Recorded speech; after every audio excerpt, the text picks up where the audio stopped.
Hello students, how are you? In this video we will discuss about direct and inverse proportional chapter number 13 class 8th। तो हम बच्चे इसमें बारे में पढ़ेंगे कि डायरेक्ट और इनडायरेक्ट प्रोपोर्शन क्या होता है। तो एक सिंपल सा एग्जांपल लूँ उससे पहले मैं, जैसे बच्चे मान लो आप दुकान पर जाते हो, दुकान पर कुछ भी आर्टिकल खरीदते हो। फॉर एग्जांपल आपने मान लो पेन खरीदे बच्चे, एक तो होते आर्टिकल और उसके पे आप रुपीज़ पे करते हो बच्चे। आपने 10 रुपये में एक पेन लिया, यहाँ पर आप दुकान पर गए, आपने बच्चे 10 रुपये में एक पेन लिया। एक सिंपल सी बात होगी, एक पेन की जो कॉस्ट आ गई। अब मैं कह रहा हूँ कि आप 100 रुपये में कितने पेन लाओगे, उसी रेट से 100 रुपये में कितने पेन लाओगे। तो देखिए बच्चे 100 रुपये दे रहे हो आप यहाँ पर, तो यहाँ पर कितने पेन आएंगे। तो मेरे बच्चे रेशियो का मतलब क्या होता है, डायरेक्ट का मतलब क्या है। देखो 10 से आप कितने कर रहे हो, 100 रुपीज़ कर रहे हो, मतलब 10 टाइम्स पे कर रहे हो। भाई 10 टाइम्स ज़्यादा दे रहे हो ना। जब बच्चे 10 टाइम्स ज़्यादा रुपए दे रहे हो तो 10 टाइम्स ज़्यादा पेन मिलेंगे आपको। पेन कितने मिलेंगे, 10 टाइम्स। तो कितने पेन हो जाएंगे, 10। चेक कर लो आप उस रेट से। मेरे कहने का मतलब ये है बच्चे, जब आप दुकान पर गए हो, दुकान पे गए हो, आपने कुछ भी आर्टिकल खरीदा है, अगर आप रेट बढ़ाते हो, रुपीज़ बढ़ाते हो, तो आपको आर्टिकल भी ज़्यादा मिलेंगे।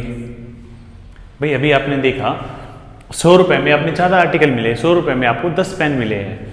तो अगर आप रेट बढ़ाते हो तो आपको आर्टिकल ज़्यादा मिलेंगे। अगर आप रेट को डिक्रीज करते हो, भाई कम रुपए में खरीदते हो, तो कम आर्टिकल मिलेंगे। ये बात समझ रहे हो आप। आर्टिकल के लिए आपने कम पे किया तो कम आर्टिकल मिलेंगे बच्चे।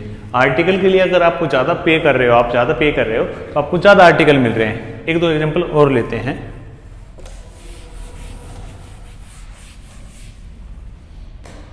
तो सिंपल सी बात यही है, मान लो आपने 100 रुपये में 2 नोटबुक खरीदी बच्चे। आर्टिकल आए 2 नोटबुक है, ठीक है। अब मैं कह रहा हूँ 50 रुपये में कितनी आएगी।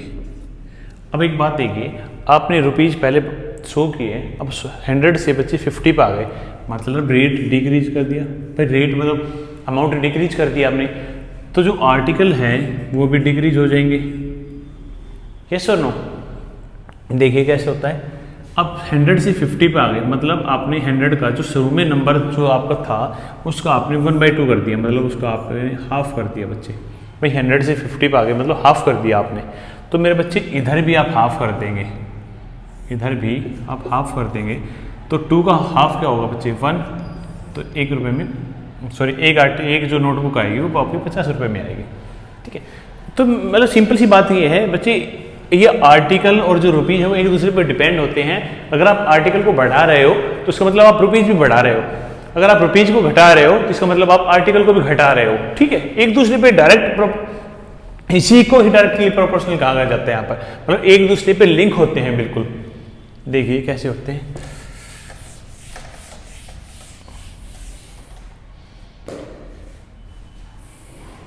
मान लो x है यहाँ पर, यहाँ पे y है, ये कुछ भी है बच्चे, ये आर्टिकल मान लो या रुपीज़ मान लो, आप कुछ भी मान लो। ये मान लो 10 है और ये 15 है, ठीक है।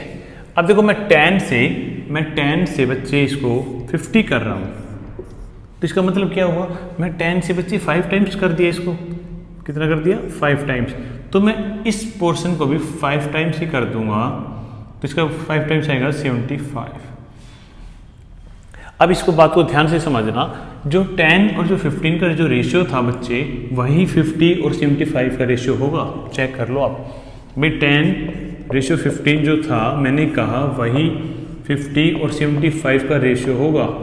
तो इसका चेक करो, 10 अपन में 15, 5 से 2 3, और उसको 50 अपॉन में 75 किया। आप इसको 25 से भी कट कर सकते हो, बट हम 5 से कर रहे हैं। 5 से किया तो 10, 5 से 15, फिर 5 से 2 और 3। देखो 2:3 सेम आया ना। तो मेरे बच्चे इसका मतलब ये होता है कि डायरेक्टली प्रोपोर्शन में जो रेशियो आर्टिकल का जो स्टार्टिंग में जो दिया होता है वही आगे तक चलता है, चाहे अमाउंट को कितने भी बढ़ाते चले जाओ उसी अकॉर्डिंग आप आर्टिकल भी बढ़ाते चले जाओगे। ये होता है डायरेक्टली प्रोपोर्शनल। देखो एक दो एग्जांपल करते हैं, फिर उससे आपको अच्छी तरह समझ में आएगा।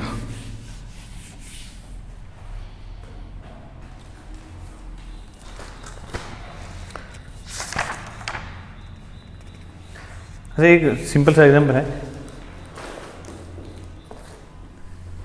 आर्टिकल में चलो किलोग्राम दिया और रुपीज दिए बच्चे। वो कह रहा कि 1 किलोग्राम जो शुगर है उसकी जो कॉस्ट है वो 36 रुपीज़ है बच्चे, 36 रुपीज़ है। तो 3 किलोग्राम शुगर की कॉस्ट क्या होगी, ये आपसे पूछा गया बच्चे। उसने कहा 1 किलोग्राम शुगर की जो कॉस्ट है वो 36 रुपीज़ है, तो 3 किलोग्राम शुगर की कॉस्ट क्या होगी। जल्दी से आंसर दीजिए, तब तक मैं करता हूँ।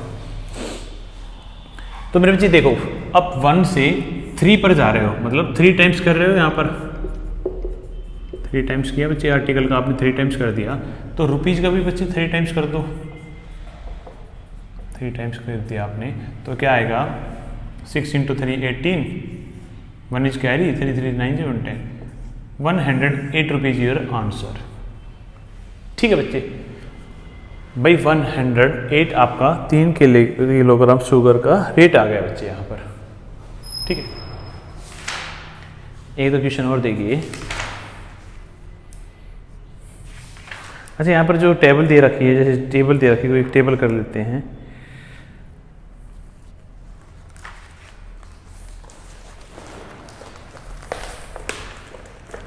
एग्जाम्पल नंबर फर्स्ट में देखिए,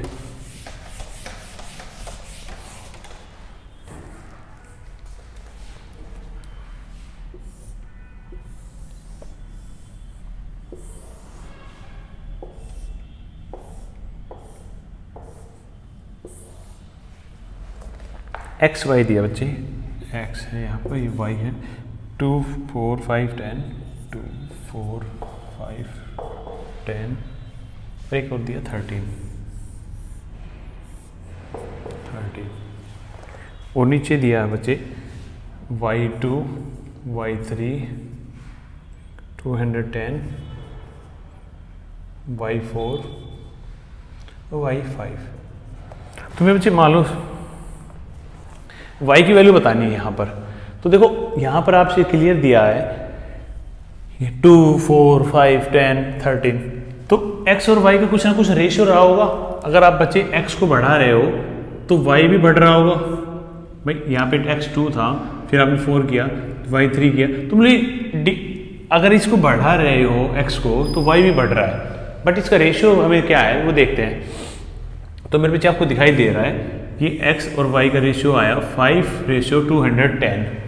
क्या आया बच्चे 5:210। x ये है, ये y है। जब आपको सिंपलिस्ट करेंगे तो 1 की वैल्यू क्या, देखो 5 में डायरेक्ट काट दे रहा हूँ, 5 × 5, 5 से 42, तो ये आया बच्चे 1:42। क्या आया बच्चे 1:42। इसका मतलब ये है अगर x की वैल्यू 1 है तो y की वैल्यू 42 है। If x is equal to 1 then y is equal to 42। ये रेशियो आ गया बच्चे, x की वैल्यू 1 है तो y की वैल्यू 42 है।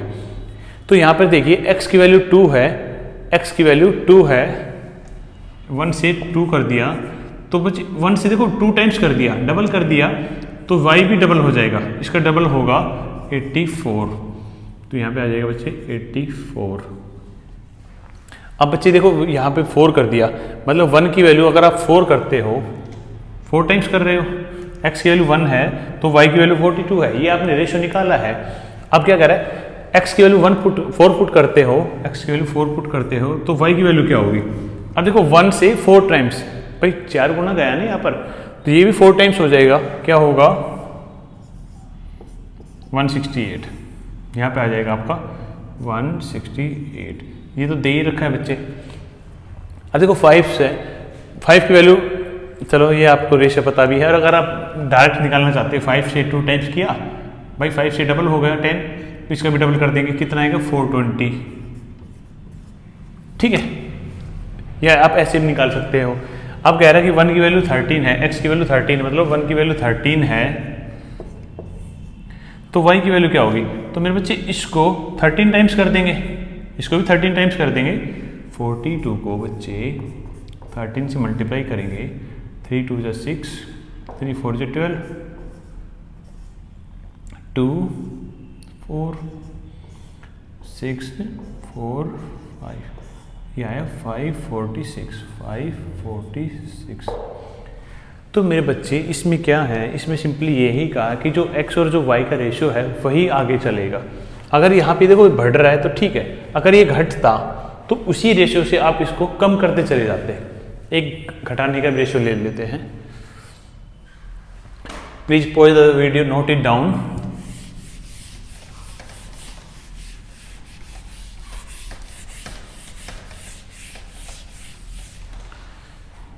एक क्वेश्चन घटाने का करते हैं बच्चे। देखो कोई भी आर्टिकल है और ये रुपीज है,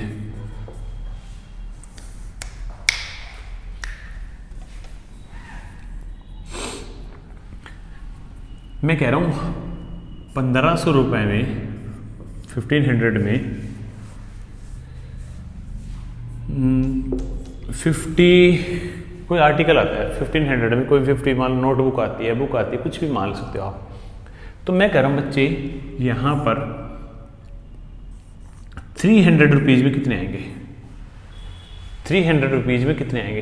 तो देखो पहले 1500 पे किया, अब आप 300 में खरीद रहे हो, बट आएगा तो उसी रेशियो से। भाई रुपीज़ कम कर दिए तो आर्टिकल भी कम होंगे, रुपीज़ को आप बढ़ा देते तो आर्टिकल भी बढ़ जाते। तो अब कितना रेशियो कम हुआ, मतलब कैसे का कितना? 1500 से 300 पे आ गए आप, तो मतलब इसका 1/5 कम हुआ बच्चे। भाई 1500 का 1/5 तो निकालोगे, मतलब 1500 का 1/5 कम हुआ है, तो इधर भी बच्चे 50 का 1/5 कम होगा। और 50 का 1/5 क्या होता है बच्चे? ये होता है आपका 10। तो 300 रुपीज़ में आपको 10 नोटबुक्स मिलेंगी, 10 नोटबुक्स है या जो बुक्स है वो आपको मिलेंगी। ठीक है, तो मेरे बच्चे यही है इसमें, जो अगर आप x की वैल्यू को बढ़ाते हो तो y भी बढ़ता है, x की वैल्यू को कम करते हो तो y की वैल्यू भी कम होती है। यही है डायरेक्ट और इनवर्स प्रोपोर्शनल। और बाकी ये आपका इंट्रोडक्शन था। अब नेक्स्ट वीडियो में हम एक्सरसाइज स्टार्ट करेंगे। तब तक के लिए बाय।